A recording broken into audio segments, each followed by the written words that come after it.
Hello friends, मेरे dazzle classes में आप लोग का बहुत बहुत फिर से नए सेशन में स्वागत करता हूं। तो इंडियन जियोग्राफी के मोस्ट इम्पोर्टेंट क्वेश्चन यहां पे कवर कर रहे थे। तो साथ ही साथ इसमें लगभग सभी सब्जेक्ट के क्वेश्चन को मैं इसको इंक्लूड कर दी हूं। सारे क्वेश्चन इंपॉर्टेंट है और सारे जो क्वेश्चन मैं यहाँ पे लिया हूँ, सारे क्वेश्चन आपके लूसेंट से क्वेश्चन को मतलब यहाँ से बुक से लिया गया है। तो इसको बार बार रिवाइज़ कीजिएगा। सभी क्वेश्चन जो है इम्पोर्टेंट है, आपके प्रीवियस ईयर एग्ज़ाम में क्वेश्चन आए भी हुए हैं और सामने जो एग्ज़ाम के लिए बहुत ही ज़्यादा इम्पोर्टेंट है। तो चलिए सेशन को बढ़ाते हैं आगे। और पिछले क्लासेस को नहीं देखे होंगे तो जाके देख सकते हैं। सारे क्वेश्चन आपके इम्पोर्टेंट है, बार बार एग्ज़ाम में क्वेश्चन पूछे हुए हैं। तो चलिए सेशन को बढ़ाते हैं। लगभग 76 क्वेश्चन मैं मॉर्निंग में कराया था और यहाँ से हम इसको कंप्लीट हो पाएगा। तो आज कंप्लीट इसको मैं कर दूँगा 100 क्वेश्चन। तो हमारा 77वां क्वेश्चन है, निम्नलिखित में से कौन सा जो है आपका पर्यावरण प्रदूषक का अम्लीय वर्षा का मुख्य कारण। जितने भी अम्लीय वर्षा होते हैं, मतलब कौन सा जो प्रदूषक है जो पर्यावरण प्रदूषक के अम्लीय वर्षा का मुख्य कारक है। तो carbon dioxide, carbon monoxide, sulphur dioxide या हाइड्रोजन पेरोक्साइड। इसका जो करेक्ट आंसर हो जाएगा आपका अम्लीय वर्षा के लिए आपका एक तो नाइट्रस ऑक्साइड है और आपका जो कि दूसरा आपका सल्फर डाइऑक्साइड है। तो इसका जो करेक्ट आंसर यहाँ पे अम्लीय वर्षा का जो नाइट्रस ऑक्साइड यहाँ पे ऑप्शन नहीं दिया है। तो इसका जो करेक्ट आंसर हो जाएगा सल्फर डाइऑक्साइड, इसमें करेक्ट आंसर हो जाएगा। तो इसको याद रखिएगा।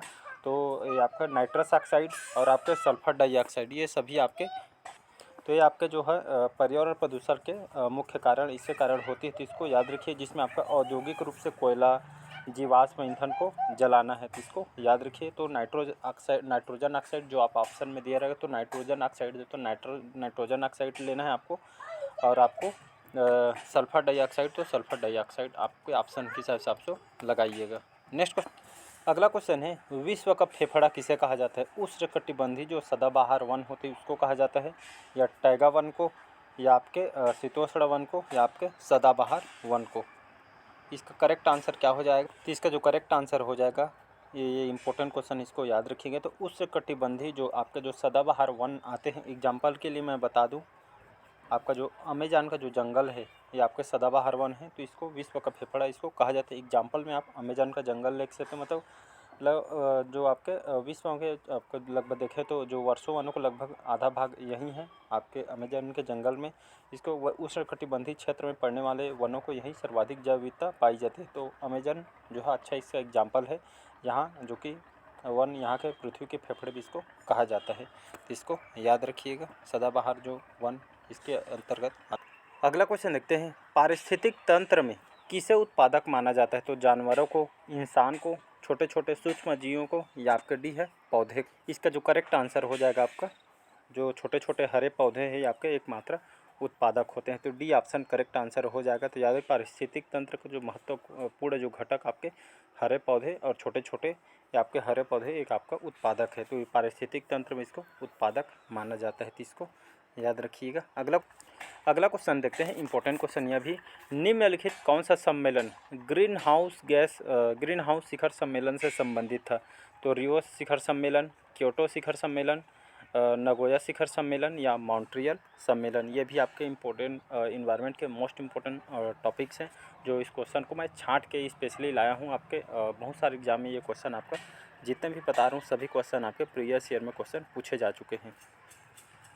इसका जो करेक्ट आंसर हो जाएगा, करेक्ट आंसर इसका क्या हो जाएगा, क्योटो प्रोटोकॉल शिखर सम्मेलन, बी ऑप्शन याद रखिएगा। तो क्योटो शिखर जो सम्मेलन है ये आपके एक अंतर्राष्ट्रीय जो समझौता है जिससे ग्रीन हाउस गैस उत्सर्जन जो होती है इसके कटौती के लिए ये अनिवार्य किया गया है। और इसको कब लाया गया था, तो 1977 में इसको लाया गया था और यहाँ पे हस्ताक्षर करके इसको लाया गया था। तो इसको याद रखिएगा। और यहाँ पे दिया गया है आपका रियो शिखर सम्मेलन, ये आपका किससे संबंधित है। तो ये आपका जैव विविधता से सम्मेलन से आपका संबंधित है। ये भी क्वेश्चन पूछा जा चुका है। तो रियो शिखर सम्मेलन किससे संबंधित है पूछा जाएगा, तो जैव विविधता सम्मेलन से संबंधित है। तो इसको याद रखिए। 1992 में इस मतलब रियो डी जेनेरो के पृथ्वी शिखर सम्मेलन का इसको आपको लाया गया था। और यहाँ पे आपका जो नगोया जो शिखर सम्मेलन है ये आपका CBD इसको कहा जाता है। इसको किस उद्देश्य से लगाया गया था, तो आनुवांशिक संसाधनों को उपयोग के लिए इसको लाया गया था। तो इसको याद रखिए। अगला वाला इम्पोर्टेंट है, ये आपका ये मॉन्ट्रियल जो सम्मेलन है इसको कब लाया गया था? 1987 में इसको लाया गया था। क्यों लाया गया था? ये अंतर्राष्ट्रीय ये भी एक संधि है जो आपके जो ओजोन क्षरण को रोकने के लिए जो यहाँ पे इसको ओजोन परत की सुरक्षा के लिए इसको लाया गया था 1987 में। तो इसको याद रखिएगा। ये जितना भी मैं बताया हूँ सभी आपको एग्जाम में क्वेश्चन पूछे जा चुके हैं, तो जाहिर से बात है आने वाले एग्जाम के लिए भी ये क्वेश्चन पूछा जा सकता है। बढ़ते हैं अगला क्वेश्चन। अगला क्वेश्चन देखते हैं यहाँ पे, निम्नलिखित किस खनिज के उत्पादन में भारत विश्व में अग्रणी है? तांबा के लिए, जिप्सम, बॉक्साइट या अभ्रक के लिए? इसका जो करेक्ट आंसर हो जाएगा अभ्रक के लिए, याद रखिएगा।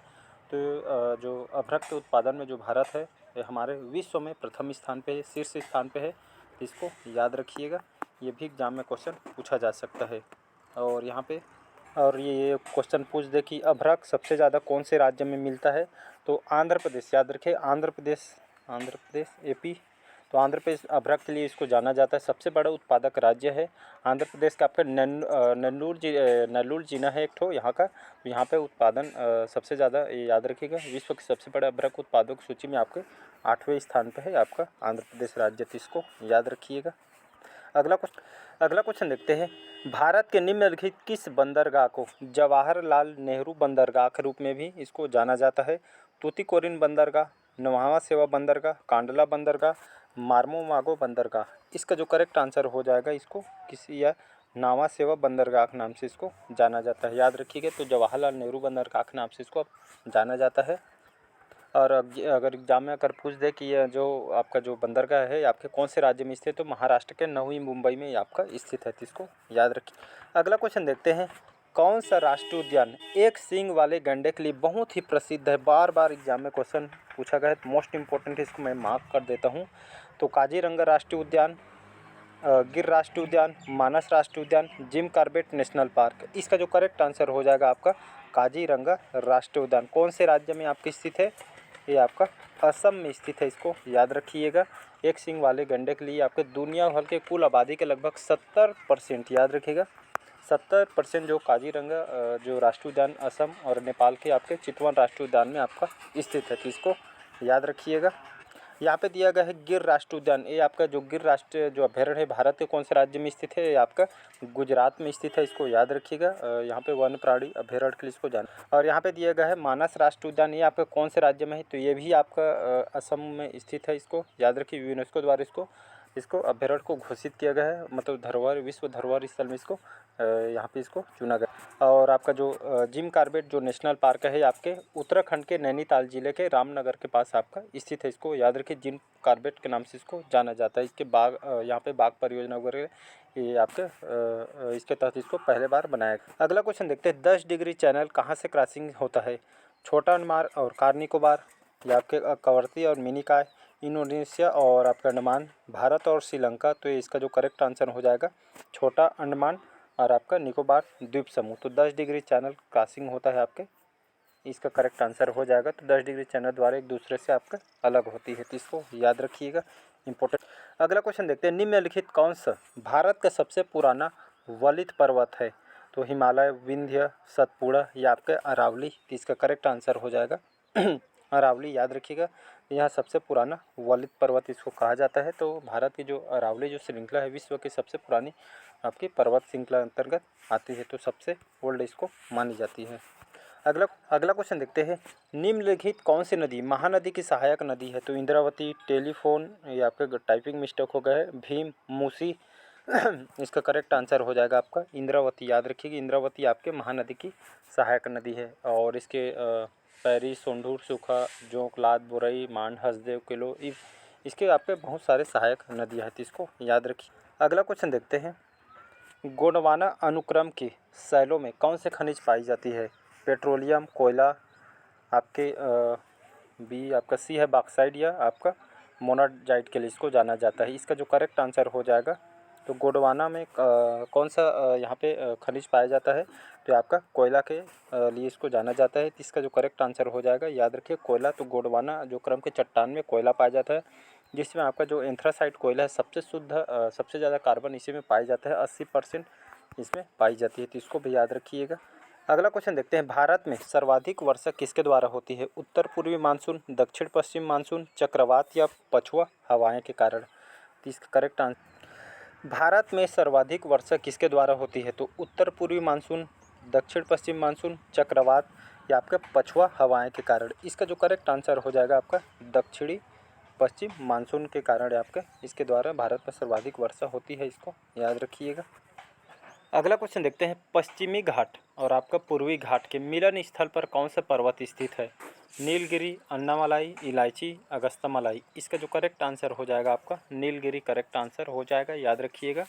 तो आपका पश्चिमी घाट और आपके पूर्वी घाट के मिलन स्थल पर आपका नीलगिरी पर्वत आपका स्थित है, इसको याद रख। और एग्जाम में अगर पूछ दे नीलगिरी कौन से राज्य में स्थित है, तो ये आपके तमिलनाडु में स्थित है। ये आपका पर्यटक स्थल है, तो इसको याद। अगला क्वेश्चन देखते हैं, 2011 में जनगणना से भी क्वेश्चन बनता है, इसलिए यहाँ पे इंक्लूड कर दिया हूँ मैं। 2011 में भारत में नगरीय जनसंख्या का प्रतिशत कितना था?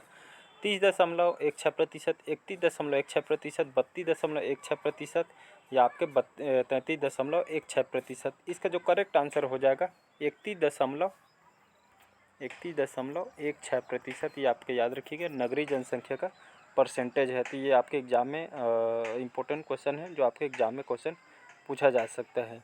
और यहाँ पे ये भी एग्जाम में अगर क्वेश्चन पूछता जाए, मतलब 2011 की जनगणना अनुसार भारत का लिंगानुपात कितना है, ये भी एग्जाम में बहुत बार क्वेश्चन पूछा है, तो इसको याद रखिएगा। तो 2011 की जनगणना के अनुसार भारत का लिंगानुपात 943 है, 943 है। ये आपके प्रति 1000 पुरुषों में आपके 943 इसमें महिलाएं हैं, तो इसको याद रखिएगा। सारे क्वेश्चन आपके इंपॉर्टेंट हैं। नेक्स्ट अगला क्वेश्चन देखते हैं, नीचे दी गई नदियों और नदी घाटी परियोजनाओं में से कौन सा सही मेल नहीं खाता, उसे चुने। तो एक साइड आपका नदी दिया है, दूसरे तरफ का कौन सी नदी परियोजना बनाया गया है? तो भीमा जो परियोजना आपके कोयना नदी पे बना है, सतलुज नाप्ता झाकरी में, परियार इडुक्की परियोजना, झेलम दुलहस्ती। इसमें जो आपका जो कौन सा मैच नहीं करता गलत है, तो भीमा आपका गलत हो जाएगा, बाकी सभी करेक्ट आंसर हो जाएगा। तो इसको याद रखिए, आपके एग्जाम में क्वेश्चन पूछा। अगला क्वेश्चन देखते हैं, भारत के किस राज्य में सबसे बड़ा तटीय क्षेत्र है? आंध्र प्रदेश, महाराष्ट्र, गुजरात, तमिलनाडु। इसका जो करेक्ट आंसर हो जाएगा, भारत का सबसे लंबी तट रेखा वाला आपका राज्य कौन सा हो जाएगा? गुजरात, याद रखिएगा। तो गुजरात जो कि आपका सबसे तटीय क्षेत्र है, लगभग 1214 किलोमीटर इसकी लंबी तटरेखा है, जो आपके पश्चिम में अरब सागर से लगती है। और आपके इस तटरेखा से मतलब यहाँ पे चारों तरफ आपका पानी पानी है, तो इसको याद रखिए। इसके बाद दूसरा में आपका तटरेखा आपका आंध्र प्रदेश आता है, तो इसको याद रखिए कि कंफ्यूज नहीं होना, पहले गुजरात, सेकंड में आपका आंध्र प्रदेश लेना है, तो इसको याद रखिएगा। अगला क्वेश्चन देखते हैं, निम्नलिखित कौन सा काफ़ी के उत्पादन के लिए अग्रणी राज्य है? तो तमिलनाडु, कर्नाटक, केरल या महाराष्ट्र। इसका जो करेक्ट आंसर हो जाएगा आपका कर्नाटक करेक्ट आंसर हो जाएगा। बहुत बार एग्जाम में क्वेश्चन पूछा है, तो याद रखिए। तो भारत में काफ़ी उत्पादक राज्य आपका कर्नाटक है। काफ़ी के देखें तो कुल उत्पादन लगभग इसका 71% यह भाग पर आपका काफ़ी उत्पादन होता है, तो इसको याद रखिएगा। अगला क्वेश्चन देखते हैं, कौन सा सुमेलित नहीं है? तो एक साइड आपका खनिज दिया है और एक तरफ क्षेत्र, कौन सा खनिज कौन क्षेत्र में पाया जाता है, ऐसा करके दिया है। पेट्रोलियम के लिए सभी को पता है, आपके डिगबोई जो असम में इसको जाना जाता है। सोना जो कोलार आपके कर्नाटक में है, तो यहाँ सोना के लिए इस खदान को जाना जाता है। तांबा देखेंगे जादूगोड़ा। चांदी ये आपके जावर में प्रसिद्ध है, तो ये भी तो तांबा आपके खेतड़ी प्रसिद्ध है, इसको याद रखिएगा। तो ये आपका गलत हो जाएगा, सी वाला मैच नहीं कर रहा है। अगला क्वेश्चन देखते हैं, भ्रंश घाटी में कौन सी नदी बहती है? यमुना, चंबल, नर्मदा या आपका ताप्ती नदी। इसका जो करेक्ट आंसर हो जाएगा आपका ताप्ती नदी करेक्ट आंसर हो जाएगा, याद रखिए। तो ये आपके भ्रंश घाटी से बहने वाली नदी है ताप्ती नदी। नर्मदा नदी के अलावा आपके ताप्ती एकमात्र नदी है, नर्मदा नदी इसका आंसर हो जाएगा। मतलब यहाँ पे आपके जो भ्रंश घाटी से ताप्ती नदी है, तो इसको याद रखिएगा। ये आपके एकमात्र नदी जो आपके पश्चिम दिशा में आपके बहती है, याद रखिएगा। पश्चिम दिशा से होकर बहती है और आपके भ्रंश घाटी से होकर भी बहती है, तो इसको याद रखिएगा। अगला क्वेश्चन देखते हैं, कौन सा सुमेलित है? तो दर्रा से क्वेश्चन है, मोस्ट इंपॉर्टेंट है, इसको याद रखिएगा। नाथुल्ला दर्रा कौन से राज्य में स्थित है? याद रखिएगा। तो नाथुल्ला दर्रा आपके सिक्किम में है। मन्ना दर्रा कौन से राज्य में स्थित है? तो मन्ना दर्रा आपके ये आपका पहला वाला करेक्ट है, नाथुल्ला दर्रा सिक्किम राज्य में है। ये मन्ना दर्रा आपके जम्मू कश्मीर में स्थित नहीं है, आपके उत्तराखंड में स्थित है, इसको याद रखिए। यूटी लिख देता हूँ मैं, तो इसे उत्तराखंड नंदा देवी के बायोस्फीयर रिजर्व के भीतर आपके स्थित है आपका। इसके बाद देखते हैं जोजिला, और यहाँ पे दिया गया है जो जिला दर्रा है आपके कौन से राज्य में स्थित है? तो जो जिला आपका अरुणाचल प्रदेश में नहीं है, आपका टाइपिंग मिस्टेक हो गए, आपके जम्मू कश्मीर में स्थित है, इसको याद रखिएगा। तो जो जिला दर्रा आपके जम्मू कश्मीर स्थित है, इसको याद। अच्छा, यहाँ पे मैं दूसरा समझ रहा था, यहाँ पे जल्दी जल्दी चेक कौन सा यहाँ पे सुमेलित है बोला गया है। तो आपका नाथुला दर्रा आपके सिक्किम में स्थित है, बाकी जो है आपके अलग अलग है। बाकी मन्नत दर्रा बता चुका हूँ, जो जिला भी बता दी हूँ। रोहतांग दर्रा आपके हिमाचल प्रदेश में स्थित है, इसको याद रखिएगा। तो मैं इसको कौन सा नहीं है समझ रहा था, तो कौन सा सुमेलित है, तो इसको ये आपका पहला वाला मैच हो जाएगा, बाकी सभी मैचिंग नहीं है। बाकी आपका सभी को बता चुका हूँ। तो रोहतांग दर्रा आपके मणिपुर में स्थित नहीं है, आपके हिमाचल प्रदेश राज्य में स्थित है, तो इसको याद रखिएगा। तो कुल्लू घाटी लाहौर में आपके स्थित है, तो इसको याद रखिएगा। अगला क्वेश्चन देखते हैं, भारत के किस राज्य में सर्वाधिक वन क्षेत्र है या सर्वाधिक वन पाया जाता है? तो मध्य प्रदेश, उत्तराखंड, उत्तर प्रदेश, केरल, इसका करेक्ट आंसर हो जाएगा आपका एमपी, याद रखिएगा। तो भारत में जो आपका जो मध्य प्रदेश जो राज्य है सर्वाधिक वन क्षेत्र इसमें फैला हुआ है, तो याद रखिएगा। तो मध्य प्रदेश में देश का सबसे बड़ा वन क्षेत्र के लिए इसको जाना जाता है। उसके बाद आपका अरुणाचल प्रदेश, छत्तीसगढ़, उड़ीसा, महाराष्ट्र, इसी तरह इसके क्रमवार है, तो इसको याद रहे। अगर क्रम जमाने के लिए पूछ दे तो पहला आपका एमपी लेना है, इसके बाद आपको अरुणाचल प्रदेश लेना है, फिर आपको छत्तीसगढ़ लिखना है सीजी, इसके बाद आपको उड़ीसा, फिर आपको महाराष्ट्र लेना है। तो इसको क्रमवार जमाने के लिए पूछे तो आपको जमा दीजिए। अगला क्वेश्चन देखते हैं, मासिन राम जो सर्वाधिक वर्षा वाला क्षेत्र है स्थित है, तो सर्वाधिक वर्षा के लिए इसको जाना जाता है मासिन राम। ये आपके कौन से राज्य मतलब कौन से कहाँ पे स्थित है? तो केरल, पश्चिम बंगाल, मेघालय, आपके तमिल। तो इसका जो करेक्ट आंसर हो जाएगा आपका क्या बोला गया है ऑप्शन 1 मिनट में। तो यहाँ पे बोला गया मासिन राम जो सर्वाधिक वर्षा वाला क्षेत्र है कौन से राज्य में स्थित है? तो आपके मेघालय में स्थित है, याद रखिएगा। मेघालय, हाँ, सी ऑप्शन करेक्ट आंसर हो जाएगा, तो इसको याद रखिएगा। तो आपके मासिन राम एम लिख देता हूँ। तो आपका भारत के जो मेघालय राज्य के पूर्वी खासी हिल्स जिले में आप स्थित है मासिन राम। तो याद रख, भारत का सर्वाधिक वर्षा वाला क्षेत्र, तो इसको जाना जाता है, सर्वाधिक वर्षा यहीं पे होता है। अगला क्वेश्चन देखते हैं, नरौरा परमाणु ऊर्जा संयंत्र ये आपके कौन से राज्य में स्थित है? तो ये आपके परमाणु ऊर्जा संयंत्र है कर्नाटक, मध्य प्रदेश, महाराष्ट्र, उत्तर प्रदेश। इसका जो करेक्ट आंसर हो जाएगा उत्तर प्रदेश करेक्ट आंसर हो जाएगा। तो नरौरा परमाणु ऊर्जा संयंत्र उत्तर प्रदेश के आपके कौन से ज़िले में स्थित है? तो ये आपके बुलंदशहर, नाम को सुने होंगे, बुलंदशहर ये आपके जिला में स्थित है, तो इसको याद रखिएगा। एक परमाणु ऊर्जा संयंत्र है, तो परमाणु ऊर्जा संयंत्र उत्तर प्रदेश के आपके बुलंदशहर में स्थित है। अगला और लास्ट क्वेश्चन देखते हैं। अगला क्वेश्चन ये क्वेश्चन आपके बहुत बार क्वेश्चन पूछा गया, मतलब जनगणना से क्वेश्चन है। भारत के किस राज्य में जनसंख्या घनत्व सबसे अधिक है? पश्चिम बंगाल, बिहार, उत्तर प्रदेश या महाराष्ट्र में? इसका जो करेक्ट आंसर हो जाएगा आपका बिहार राज्य करेक्ट आंसर हो जाएगा, याद रखिए। तो बिहार जो भारत में सबसे अधिक जनसंख्या घनत्व वाला राज्य है। यहाँ पे प्रति वर्ग किलोमीटर 1106 लोग यहाँ पे रहते हैं, तो इसको याद रखिएगा। तो चलिए, आज का सेशन कैसे लगा कमेंट करके ज़रूर बताइएगा, और पहले बार आए हैं तो चैनल को सब्सक्राइब करके रख लीजिएगा ताकि नोटिफिकेशन आप तक पहुंच पाए। और फिर लगभग 100 क्वेश्चन मैं इसको कंप्लीट करा दी हूँ, सारे क्वेश्चन इसको रिवाइज़ भी कीजिएगा। बहुत इंपॉर्टेंट क्वेश्चन, सारे क्वेश्चन लूसेंट से खास करके लिया गया है छांट के। तो चलिए मिलते हैं, इसी तरह के मैं क्वेश्चन लेकर आऊँगा। आपका स्कोर कितना बढ़ रहा है वो भी कमेंट बॉक्स में मेरे को कमेंट करके बताइएगा। चलिए, थैंक यू।